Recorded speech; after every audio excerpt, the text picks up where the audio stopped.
Main তো হচ্ছে মাইথন আর Panchet dam আমাদেরকে না জানিয়ে, সরকারকে না জানিয়ে জল ছেড়ে দিচ্ছে, হাজার হাজার কিউসেক জল ছেড়ে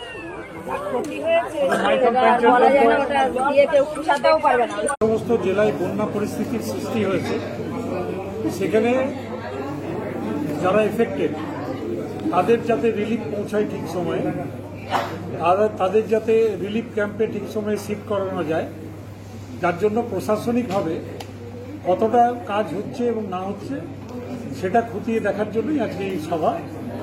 এই সভাতে আমাদের ডিএম আছেন, ডিএম বাঁকুড়া, এসপি বাঁকুড়া আছেন, আমাদের এমপি আছেন অরূপ চক্রবর্তী, আমাদের মন্ত্রী আছেন বাঁকুড়া জেলা, এবং সমস্ত এমএলএ এই জেলা পরিষদের যারা সদস্য এবং যারা কনসার্ন ডিপার্টমেন্ট, বন্যা নিয়ে যারা কনসার্ন ডিপার্টমেন্ট তাদের সমস্ত অফিসাররা এখানে, উচ্চ পর্যায়ের অফিসার জেলা, তারা এখানে উপস্থিত ছিলেন। দেখুন, প্রতি বছর দামোদর ভ্যালি কর্পোরেশন রাজ্য সরকারকে না জানিয়ে লক্ষ লক্ষ কিউসেক জল ছেড়ে দেয় এবং এই জল ছাড়ার জন্য প্রতি বছরেই বিভিন্ন জেলায়, বিশেষ করে দক্ষিণ দামোদরে যে কটা জেলা আছে, বাঁকুড়া বলুন, হুগলি বলুন, মেদিনীপুর বলুন, সেই সমস্ত জেলাগুলোতে বন্যার পরিস্থিতি সৃষ্টি হয় এবং মানুষকে রেস্কিউ ক্যাম্পে নিয়ে যেতে হয়, মানুষকে রেস্কিউ ক্যাম্পের ব্যবস্থা করতে হয়, তাদের থাকার, খাওয়ার। যে সমস্ত ঘরবাড়ি ভেঙে যায় সে সমস্ত ঘরবাড়ির ক্ষতিপূরণ যাতে তাড়াতাড়ি দেওয়া যায় সেই ব্যাপারে তাদের একটা বেনিফিশিয়ারি লিস্ট তৈরি করতে হয় এবং সর্বোপরি রাত্রি জাগরণ করে প্রশাসনের লোক, পুলিশ থেকে শুরু করে সরকারি বিডিও থেকে শুরু করে আমাদের যারা জনপ্রতিনিধি আছেন তারাও কিন্তু রাত জাগছেন যে কোন সময়ে ডিভিসি জল ছাড়বে এটা কিন্তু কেউ জানতে পারে না। তাই আমরা আজকের সভাতে যে রিপোর্ট পেয়েছি, রিপোর্ট খুবই আশাব্যঞ্জক, কারণ এই রিপোর্ট অনুযায়ী প্রায় সমস্ত যারা এফেক্টেড মানুষ তাদের কাছে প্রশাসন পৌঁছেছে, জনপ্রতিনিধিরা পৌঁছেছেন, তাদেরকে তিরপল বিলি করা যেখানে যেখানে প্রয়োজন সেখানে দেওয়া হয়েছে এবং তিরপল আরও স্টক আছে, যদি আরও কেউ ক্ষতিগ্রস্ত হয় সঙ্গে সঙ্গে তাদেরকে সে সমস্ত পৌঁছে দেওয়া হয়। প্রচুর মানুষকে রিলিফ ক্যাম্পে নিয়ে যাওয়া হয়েছে এবং সেই রিলিফ ক্যাম্পে তাদের খাওয়া দাওয়ার ব্যবস্থা করা হয়েছে। আমাদের মেডিকেল টিম তৈরি আছে, যদি এই বন্যা পরিস্থিতিতে কোনো বিশেষ কোনো রোগের প্রকোপ দেখা যায় তাহলে সঙ্গে সঙ্গে যাতে সেই পরিস্থিতির মোকাবেলা করা যায় তার জন্য তারা তৈরি আছেন।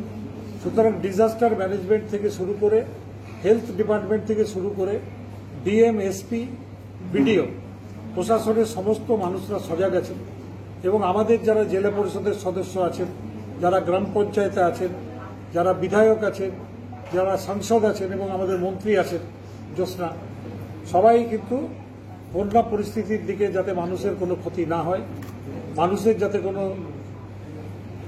অসুবিধা না হয় সেদিকে আমরা নজর রেখেছি। আশা করি আমরা এই পরিস্থিতি কাটিয়ে উঠতে পারব।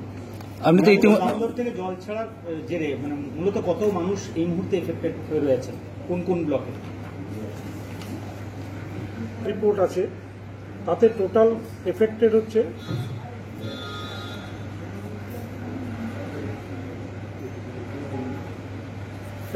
রিলিফ আমরা দিয়েছি, রিলিফ শেল্টার করা হয়েছে 209টা এবং 12,709 জনকে আমরা রিলিফ ক্যাম্পে নিয়ে যাওয়া হয়েছে, মানে যাদেরকে রিলিফ দিয়েছি, ক্যাম্পে নয়, যাদেরকে রিলিফ আমরা দিয়েছি। এবং 6টা ব্লক এফেক্টেড হয়েছে। এই 6টা ব্লক হচ্ছে মেজিয়া, সালতোড়া, বড়জোড়া, ইন্দাস, পাত্রসায়ার এবং সোনামুখী। এই 6টা ব্লকের বিভিন্ন পঞ্চায়েত এলাকা এফেক্টেড হয়েছে এবং 12,709 পরিবারকে আমরা রিলিফ পৌঁছে দিয়েছি এবং 209টা রেস্ট শেল্টার করা হয়েছে।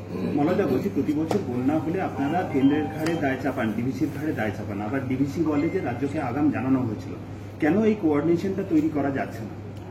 এবং সেটা তো কেন্দ্র বলতে পারবে, যদি জানানো হয় তারা তো লিখিতভাবে জানাবে, তারা তো তাহলে বলতে পারবে যে আমরা জানিয়েছি।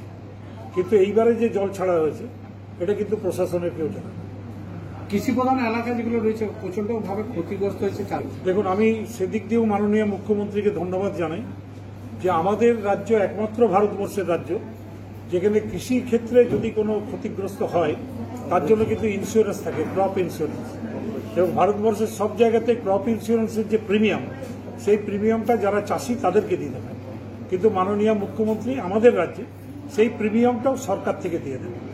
অর্থাৎ চাষিরা যদি ক্ষতিগ্রস্ত হন তাহলে তারা ইন্স্যুরেন্স থেকে সাহায্য পেয়ে আসছেন এবং এবারেও পাবেন, এবং তার জন্য কোনো টাকা তাদেরকে দিতে হয় না।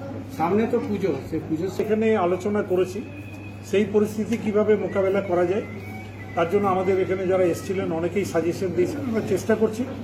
এবং আপনারা দেখেছেন হয়তো মাননীয় মুখ্যমন্ত্রী তিনি প্রতিনিয়ত বৈঠক করছেন যাতে আলুর দাম না বাড়ে, যাতে অন্যান্য সবজির দাম না বাড়ে, এবং রাজ্য সরকার মানুষের পাশে ছিল, আজকেও আছে, আগামী দিনেও থাকবে। এই মুহূর্তে ঘর দুয়ার